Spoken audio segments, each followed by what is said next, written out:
Today, as I'm standing here, we have the most secure border in the history of this nation, and the numbers prove it.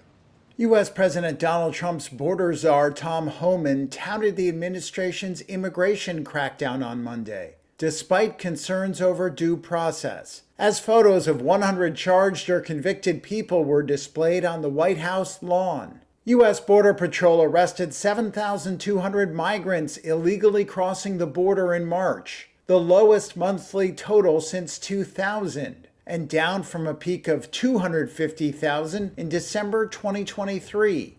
However, deportations remain below last year's levels under President Joe Biden, when there were more people illegally crossing the border who could be quickly returned. Though Trump has moved to strip legal immigration status from hundreds of thousands of people, increasing the pool of those who can potentially be deported. Democrats and civil rights advocates have criticized Trump's heightened enforcement tactics, including the cases of several U.S. citizen children recently deported with their parents, including one with a rare form of cancer, according to the American Civil Liberties Union. Homan blamed the parents for putting their children at risk of deportation by remaining in the U.S. If you choose to have a U.S. citizen child, knowing you're in this country legally, you put yourself in that position.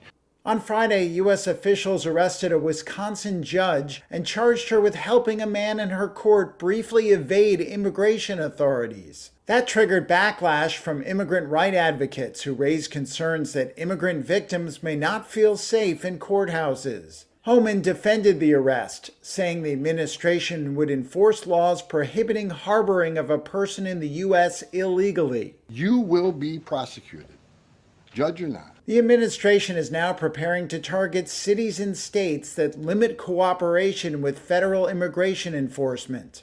White House spokesperson Caroline Leavitt said Trump is signing an executive order Monday that calls for the Attorney General to identify cities and states failing to comply with federal immigration laws.